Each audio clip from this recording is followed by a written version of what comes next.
छोड़ा सभी crypto currencies को पीछे। नमस्कार, स्वागत है आपका एक बार फिर से हमारे चैनल फिनस्ट्रीट पे, जहां आपको मिलती है क्रिप्टो की दुनिया से जुड़ी हर छोटी बड़ी खबर। तो जानने के लिए वीडियो को एंड तक जरूर देखिए। सबसे पहले बात करते हैं सीजी की। सीजी ने एसबीएफ को कहा साइकोपैथ। जी हाँ, क्या है पूरी स्टोरी जानते हैं।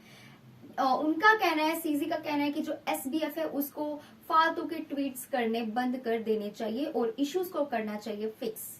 उन्होंने लिखा कि मुझे ऐसा लगता है कि कोई ऐसा साइकोपैथी हो सकता है जो इस तरह के ट्वीट जो है वो कर सकता है। तो एसबीएफ के रीसेंट पब्लिक मैसेजेस पर सीजी का ऐसा कहना था। चेंगपेंग जाओ, जो कि सीईओ है वर्ल्ड की लीडिंग क्रिप्टो एक्सचेंज बाइनांस के, उन्होंने एसबीएफ यानी सैम बैकमैन फ्राइड को एडवाइस दी है कि उसे ऐसे मिसलीडिंग मैसेजेस ट्विटर पर नहीं करने चाहिए, करने बंद कर देने चाहिए और इसकी बजाय उसे जो भी प्रॉब्लम्स एफटीएक्स के साथ हो रही हैं उसे लेकर फोकस करना चाहिए। एंड इसी के साथ उन्होंने ये भी अपनी अनाउंसमेंट में लिखा कि जो एसबीएफ है वो रेफर करता है एक मिस्टीरियस स्पेयरिंग पार्टनर को। अब ऐसा सीजी ने क्यों कहा वो मैं आपको बताती हूँ। ऐसा सीजी का कहने का मतलब है कि एक अनाउंसमेंट में एसबीएफ ने एक मिस्टीरियस स्पेयरिंग पार्टनर को रेफर किया है और जो कि बहुत ज्यादा जिसका मेजर रोल रहा है इस एक्सचेंज एफटीएक्स एक्सचेंज के कोलैप्स को लेकर के। एंड बहुत सारे लोग ऐसा एस्टिमेशन लगा रहे हैं कि ये जो सीजी है, जो जाओ है, वो हो सकते हैं।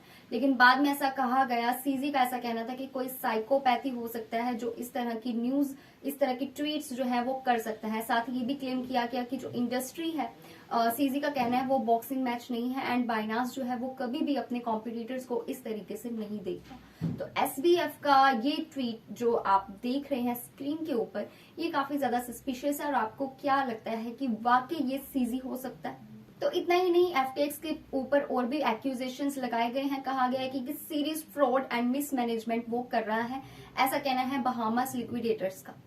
एक लेटेस्ट कोर्ट फाइलिंग्स के अकॉर्डिंग कंपनी के जो बहामास लिक्विडेटर्स हैं उनका ऐसा कहना है कि कुछ साइंस ऐसे मिले हैं कि जो एफटीएक्स है वो एक सीरियस फ्रॉड एंड मिसमैनेजमेंट कर रहा है बैंकक्रप्ट क्रिप्टो एक्सचेंज का जो पार्ट है। तो जो ऐसे एक्यूजेशंस एफटीएक्स के ऊपर लगाए गए हैं, सही है गलत है, आपके पॉइंट ऑफ व्यू इसको लेकर क्या है जरूर शेयर करिए। डोज कॉइन की बात करें तो डोज कॉइन एक बार फिर लाइमलाइट में है because of Elon Musk. Elon Musk हमेशा से ही डोज कॉइन को जो प्रतिक्रिया देते रहे हैं, हमेशा से उनके फेवरेट रहे हैं डोज कॉइन। और उनका ऐसा मानना है कि ये जो क्रिप्टो करेंसी है ये कभी भी सिंक होने वाली नहीं है और ये हमेशा ही बनी रहेगी बेरिश मार्केट में भी। क्योंकि जो बेरिश मार्केट है वो इस वक्त बहुत ज्यादा वायलेंट होती देखी जा रही है। बहुत सारे ऐसे प्रोजेक्ट्स जो डूब चुके हैं और बहुत सारे लोग ऐसी प्रेडिक्शंस कर रहे हैं कि कौन कौन से प्रोजेक्ट्स हैं जो कैपेबल होंगे एज इनको बियर करने के लिए और कौन से होंगे जो नहीं कर पाएंगे और कौन से ज्यादा स्ट्रॉन्ग बन के सामने आएंगे। तो प्रेडिक्शन की अगर बात की जाए तो ये सबसे ज्यादा प्रेडिक्शन हुई है बिटकॉइन, इथेरियम एंड डोजकॉइन को लेकर के।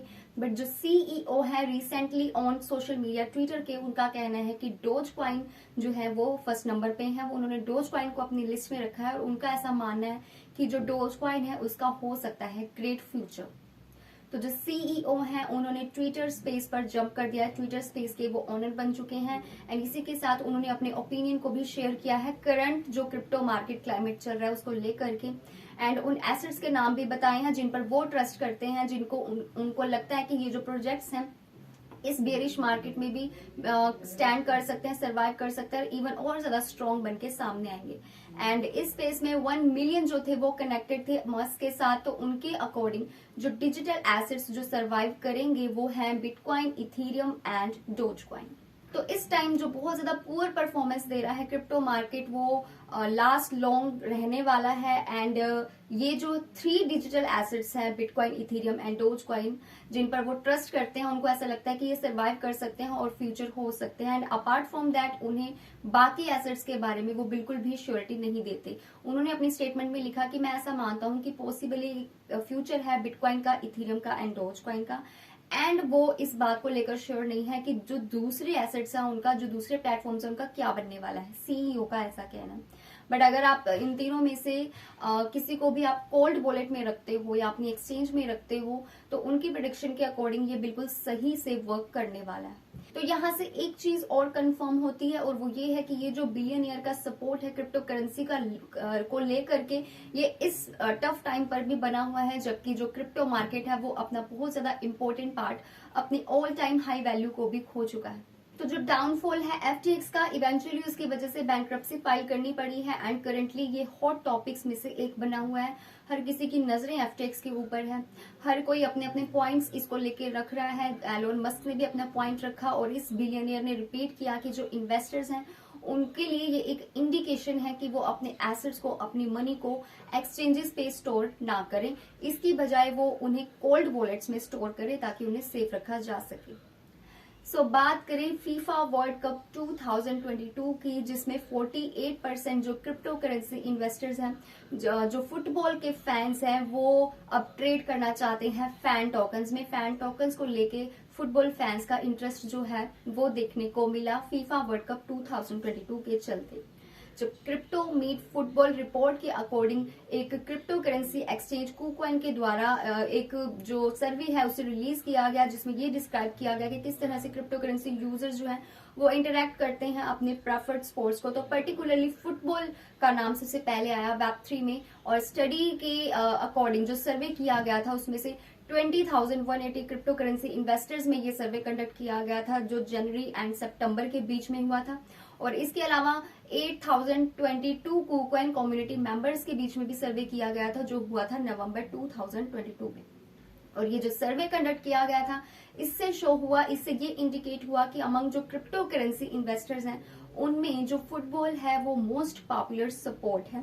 And according to 24% crypto currency investors जो हैं वो फुटबॉल को ज्यादा मान्यता देते हैं, फुटबॉल को अपना प्रेफर्ड स्पोर्ट वो मानते हैं। और जो मेन वैल्यू एसोसिएट करती है वो करती है क्रिप्टो के साथ एंड फुटबॉल के साथ, और उन्हें लगता है कि इन दोनों का आपस में इंटरकनेक्टेड होना काफी ज्यादा वैल्यू रखता है क्रिप्टो मार्केट के अंदर। तो फुटबॉल एंथुसियास्ट जो इन्वेस्ट करते हैं क्रिप्टो करेंसीज में वो बिल्कुल इंटरेस्टेड है एक्सचेंज, अपने फैन टोकन्स एक्सचेंज के अंदर इन्वेस्ट करने के लिए during the impending 2022 FIFA world cup. और जो पोजेशन है फैन टोकन्स का वो यूज किया जाता है, आपको बता दूं, वैरायटी ऑफ थिंग्स के लिए, जैसे कि आप एस्टैब्लिश कर सकते हैं पर्सन की प्लेस को कम्युनिटी के अंदर, आपको एक एबिलिटी मिलती है वोट करने की, जो भी इश्यूज अफेक्ट कर रहे हैं टीम के अंदर उनके लिए आप बात कर सकते हैं, या फिर आप वोट कर सकते हैं उस क्लब को जिसको आप सपोर्ट करना चाहते हैं। ये आपको VIP एक्सेस भी देता है एक्सक्लूसिव गुड्स एंड बेनिफिट्स के लिए, एंड मैनी मोर बेनिफिट्स भी आपको ये फैन टोकन देता है। तो 28% क्रिप्टो करेंसी इन्वेस्टर्स जो है वो फुटबॉल के लवर्स हैं और वो इंटरेस्टेड है फैन टोकन्स में इन्वेस्ट करने के लिए।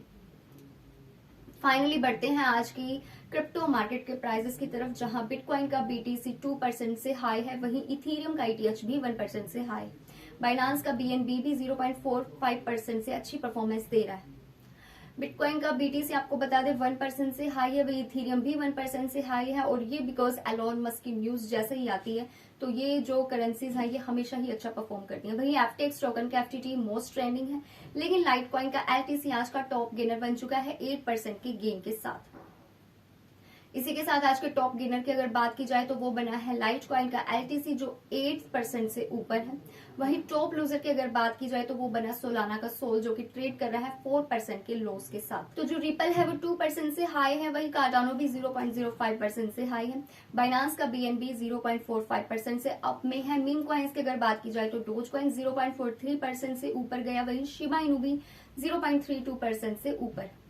डिसेंट्रलाइज्ड फाइनेंस DeFi की बात की जाए तो एवलॉन्च का AVAX आज 0.09% से डाउनफॉल में जाता देखा गया, वहीं आवे का आवे भी गेन में ही ट्रेड कर रहा है 2% के साथ। So that's all for today's video and that's all for today's crypto news. I hope you found this video useful and interesting. अगर आपको वीडियो अच्छी लगी हो तो वीडियो को एक लाइक जरूर करना एंड ये भी बताना आप किस टॉपिक के ऊपर वीडियो देखना चाहते हैं।